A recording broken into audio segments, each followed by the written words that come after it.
यात्रा को लेकर हमारी जो रेस्क्यू टीम्स है वो पूरी 24 आवर तैयार हैं, ताकि कुछ भी ऐसी कोई अनटूवर्ड हो जाए तो जो मौके पर बिना टाइम गवाए वहाँ पर रेस्ट करें और जो यात्रियों की जान की सेफली उनको बचाया जा सके। और उसके साथ ही अभी जो आने वाला समय है वो रेनी सेशन का है। अभी सभी जानते हैं कि हमारा जो नीचे नियर जो बसंतर है, जैसे पहाड़ों में बारिश होगी तो जहाँ पे जरूर फ्लड्स वगैरह आएंगे, तो उसमें हमारी जो पूरी तैयारी हम अपने इक्विपमेंट्स पूरे तैयार रखी हैं, ताकि अगर कोई ऐसा कोई फ्लड्स का कोई आने टाइम में जो फ्लड्स का कोई ऐसा कोई समय सीन मिले तो हम लोगों के मौके इवैक्यूएट कर उनकी जानो माल को बचा सकें। रेस्क्यू हेलमेट्स है, जो भी रेस्क्यू हमारे रेस्क्यू करते हैं वो इसको बियर करके ही रेस्क्यू करते हैं। नेक्स्ट हमारा ये फर्स्ट एड बॉक्स है, ताकि अगर किसी को चोटें वगैरह आ जाएँ तो हम उसको उसी टाइम उनको फर्स्ट एड दे सकें।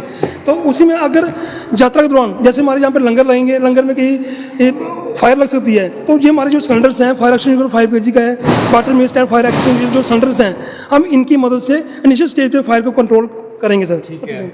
नेक्स्ट हमारा अगर बिल्डिंग कोलैप्स होती है, जैसे पिछले दिनों जो ड्रोन टैक्स हुए थे, बॉम्बार्डमेंट हुई थी, उसमें अगर बिल्डिंग कोलैप्स होती है, जैसे जो हमारे जो बड़े पिलर्स हैं जिसमें 16 mm का सरिया पड़ा हुआ है, हम इस डायमंड चेसा की मदद से उसकी कटिंग कर सकते हैं।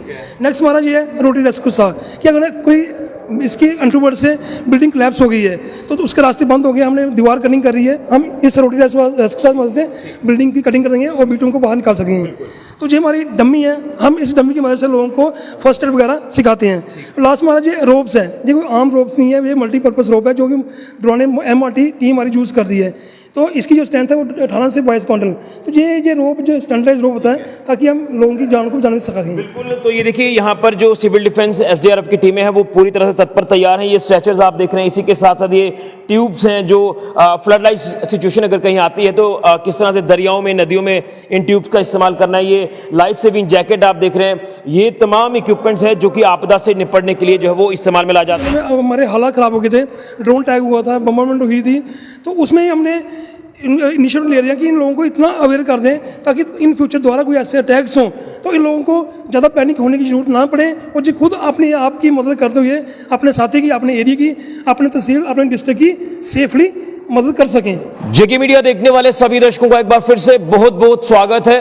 किसी भी आपदा से निपटने के लिए यानी डिजास्टर से निपटने के लिए हमारी रेस्क्यू टीमें हमेशा तत्पर और तैयार रहती हैं।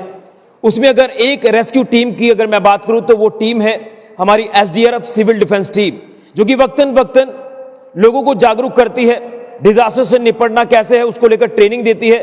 और आज भी सामा में एक ट्रेनिंग का आयोजन किया गया जिसमें तमाम वॉलंटियर्स को ट्रेनिंग दी गई है कि किसी भी आपदा से अगर निपटना है तो किस तरह से निपटना है, जिसको लेकर तमाम ये जो आप इक्विपमेंट्स देख रहे हैं इन इक्विपमेंट्स को लेकर भी जानकारी दी गई है कि किस आपदा में किस इक्विपमेंट का इस्तेमाल करना है। आप देख रहे हैं कि अगर कोई भी आप रेस्क्यू ऑपरेशन शुरू करते हैं तो उसमें सबसे पहले जरूरी रहता है हेलमेट, ये तमाम कहीं आग लग जाती है, फायर एक्सटिंग्विशर है, फर्स्ट एड किट है, इसी के साथ साथ ये बड़े फायर एक्सटिंग्विशर्स हैं, ये ब्लेड्स हैं, ये तमाम तरह के इक्विपमेंट्स हैं जो किसी भी आपदा में जो है वो इस्तेमाल में लाए जाते हैं। तो मेरे साथ तमाम सिविल डिफेंस SDRF की टीम इस समय मौजूद हैं, तो मैं इनसे जानने की कोशिश करूंगा कि ये जो ट्रेनिंग कार्यक्रम चलाया गया इसको लेकर क्या कहेंगे। और बड़ा इंपॉर्टेंट ये है कि आगामी श्री बाबा अमरनाथ जी की यात्रा भी शुरू होने जा रही है, तो यात्रा में कोई आपदा ना आ जाए, और अगर आपदा आती है तो किस तरह से उस आपदा से निपटना है, कैसे लोगों को आपदा से रेस्क्यू करना है, जिसको लेकर वॉलंटियर्स की भी अगर जरूरत पड़ती है तो उसी को लेकर ये ट्रेनिंग जो है वो वॉलंटियर्स को भी दी गई है। तो मैं तमाम टीम के जो यहाँ पर जो बुद्धिजीवी लोग हैं उनसे जानने की कोशिश करूंगा। सबसे पहले तो मैं आपसे जानना चाहूंगा ये जो तमाम इक्विपमेंट्स आपने आज डिस्प्ले किए, लोगों को यानी वॉलंटियर्स को ट्रेनिंग दी है किसी भी आपदा से निपटने के लिए, इस ट्रेनिंग को लेकर क्या कहेंगे, कितना जरूरी रहता है इस तरह की ट्रेनिंग देना, क्योंकि बाबा अमरनाथ जी की यात्रा भी है और इससे पहले जो युद्ध जैसे हालात बने थे तो आपकी टीम भी उस मॉक ड्रिल में शामिल रही और लोगों को जागरूक किया था कि अगर ऐसे हालात बनते हैं तो कैसे आपने अपने आप को बचाना है। तमाम ये चीजें आप किस तरह से बताना चाहते हैं?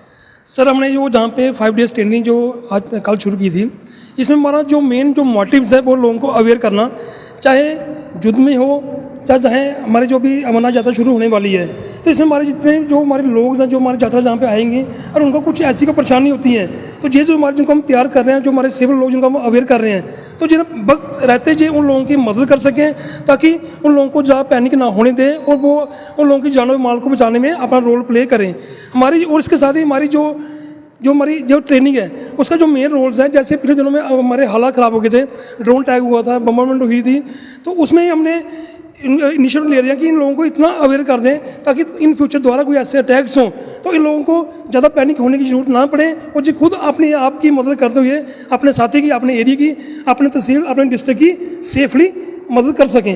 लेकिन इसमें बड़ा इंपॉर्टेंट है कि आने वाले दिनों में बाबा अमरनाथ जी की यात्रा शुरू हो रही है, तो यात्रा में हमने अक्सर देखा कि कई बार आपदा आती है और आपकी टीमें जो वो लगातार शाना बशाना वहां पर काम करती हैं और लोगों को रेस्क्यू वहां से करती हैं।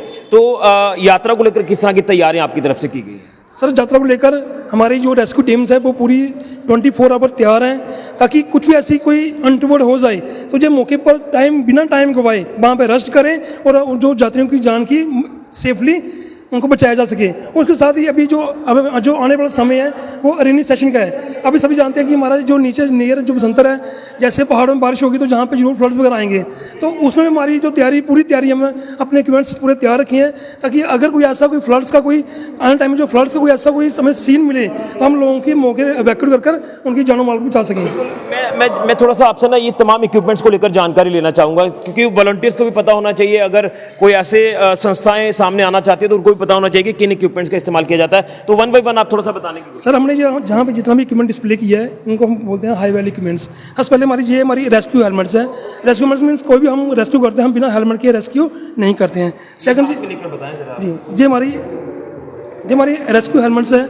जो भी रेस्क्यू हमारे रेस्क्यू करते हैं वो इसको बियर करके ही रेस्क्यू करते हैं। नेक्स्ट हमारा ये फर्स्ट एड बॉक्स है ताकि अगर किसी को चोटें वगैरह आ जाएं तो हम उसको उसी टाइम उनको फर्स्ट एड दे सकें। तो उसी में अगर यात्रा के दौरान जैसे हमारे यहाँ पर लंगर लगेंगे, लंगर में कहीं फायर लग सकती है तो ये हमारे जो सिलेंडर्स हैं फायर एक्सटिंग्विशर 5 kg का है, water mist and fire extinguisher जो सिलेंडर्स हैं हम इनकी मदद से इनिशियल स्टेज पे फायर को कंट्रोल करेंगे सर। नेक्स्ट हमारा अगर बिल्डिंग कोलैप्स होती है, जैसे पिछले दिनों जो ड्रोन टैक्स हुए थे, बॉम्बार्डमेंट हुई थी, उसमें अगर बिल्डिंग कोलैप्स होती है, जैसे जो हमारे जो बड़े पिलर्स हैं जिसमें 16 mm का सरिया पड़ा हुआ है, हम इस डायमंड चेसा की मदद से उसकी कटिंग कर सकते हैं। नेक्स्ट हमारा ये है रोटरी रेस्क्यू सा कि अगर कोई इसकी अंडरवर्ल्ड से बिल्डिंग कोलैप्स हो गई है तो उसके रास्ते बंद हो गए, हमने दीवार कटिंग कर रही है, हम इस रोटरी रेस्क्यू की मदद से बिल्डिंग की कटिंग कर देंगे और विक्टिम को बाहर निकाल सकेंगे। तो ये हमारी डमी है, हम इस डमी की मदद से लोगों को फर्स्ट एड वगैरह सिखाते हैं। लास्ट हमारा ये रोप्स है, ये कोई आम रोप्स नहीं है, ये मल्टीपर्पज़ रोप है जो कि दौरान MRT टीम हमारी यूज़ कर दी है। तो इसकी जो स्ट्रेंथ है वो 18 से 22 क्विंटल। तो ये रोप जो स्टैंडर्डाइज रोप होता है ताकि हम लोगों की जान को बचाने में सकें। बिल्कुल। तो ये देखिए यहाँ पर जो सिविल डिफेंस SDRF की टीमें हैं वो पूरी तरह से तत्पर तैयार हैं। ये स्ट्रेचर्स आप देख रहे हैं, इसी के साथ साथ ये ट्यूब्स हैं जो फ्लड लाइट सिचुएशन अगर कहीं आती है तो किस तरह से दरियाओं में, नदियों में इन ट्यूब्स का इस्तेमाल करना है। ये लाइफ सेविंग जैकेट आप देख रहे हैं, ये तमाम इक्विपमेंट्स हैं जो कि आपदा से निपटने के लिए जो है वो इस्तेमाल में ला जाते हैं। हमारे साथ यहाँ संजय गुप्ता जी भी हैं जो कि डिप्टी चीफ वार्डन है, तो उनसे भी जानने की कोशिश करेंगे इस ट्रेनिंग को लेकर। क्या कहेंगे, कितना इंपॉर्टेंट रहता है सर इस तरह की ट्रेनिंग को वक्तन वक्तन ऑर्गेनाइज करना? ये बहुत ज़रूरी है कि हमारे देश के हर नागरिक को इसकी ट्रेनिंग लेनी चाहिए ताकि जब कोई भी आपदा आती है तो उस टाइम हमारे लोग अगर ट्रेन होंगे तो हमारे जो हमारी कैजुअल्टीज़ हो जाती हैं, बहुत ज़्यादा कैजुअल्टी होती हैं, वो हम मिनिमाइज़ कर सकते हैं। तो ये मेरी लोगों से भी अपील है कि ज़्यादा से ज़्यादा लोग इसको ज्वाइन करें, हमारे सिविल डिफेंस को, और ट्रेनिंग्स लें ताकि जो पिछले दिनों जो हालात, युद्ध जैसे हालात बने थे, तो उसके निपटने के लिए हमारा एक एक नागरिक जो है वो तैयार रहना चाहिए और जो हमारा दुश्मन देश है उसकी जो नापाक इरादे हैं उसको हम नेस्तनाबूद कर सके। बिल्कुल। तो ये बड़ा इंपॉर्टेंट रहता है। लेकिन यात्रा को लेकर मैं जानना चाहूंगा कि आपकी तरफ से यात्रा को लेकर भी हर साल जो तैयारियां की जाती हैं, तो एक बेस कैंप आपका चीची माता जी के मंदिर में बनाया गया है, तो किस तरह से वहां पर भी लोगों को जागरूक किया जाए? बिल्कुल, हर साल की तरह हमारा जो हर साल वहाँ पे एक शिविर जो हम लगाते हैं वो civil defence, home guard, civil defence और SDRF की तीनों हमारे जो टीम्स हैं मिल के वहाँ पर एक शिविर लगता है और डिस्ट्रिक्ट एडमिनिस्ट्रेशन की पूरी वहाँ पर टीम होती है, मेडिकल डिपार्टमेंट होता है, रेवेन्यू डिपार्टमेंट होता है और भी जितने डिपार्टमेंट वहाँ पे सारे अवेलेबल होते हैं। और जितने भी यात्रा के दौरान जो यात्री वहाँ पे आते हैं, रास्ता बंद हो जाता है, यात्रा या जो यात्री रात को वहाँ रुकते हैं, उनको अवेयर किया जाता है कि कोई ऐसी घबराने की बात नहीं है, कोई घबराने की बात नहीं है। तो ये चीज़ें जो है ये वहाँ पे की जाती हैं। तो ये हमारा यही रहेगा कि इस बार भी यात्रा बड़े अच्छे तरीके से चलेगी और हमारी जो सिविल डिफेंस की टीम है ये पूरी तरह हमारे वॉलंटियर तैयार हैं। चलिए, तो किसी भी आपदा से निपटने के लिए सिविल डिफेंस एसडीआरएफ की टीमें यानी रेस्क्यू टीमें हमेशा तत्पर हैं, तैयार हैं और आगामी श्री बाबा अमरनाथ जी की यात्रा के लिए भी ये टीम तैयार हो चुकी है।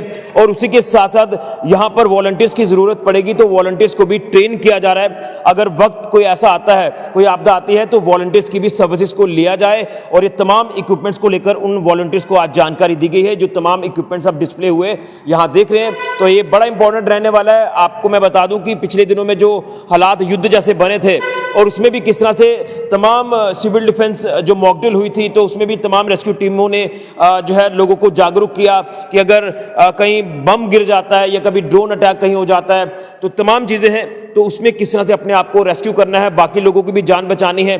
तो ये चीज़ें बड़ी इंपॉर्टेंट है। और उसी के साथ साथ आगामी श्री बाबा अमरनाथ जी की यात्रा भी, जो हर साल ये यात्रा बड़े भव्य तरीके से चलती है, तो उस यात्रा में भी कोई आपदा ना आए। अगर आपदा आए तो किस तरह से उस आपदा से निपटना है, डिजास्टर से निपटना है, ये तमाम टीम्स पूरी तरह से यात्रा को लेकर भी तैयारी कर चुके हैं। फिलहाल के लिए राहुल के साथ ऋषि खजूरिया, जेके मीडिया के लिए।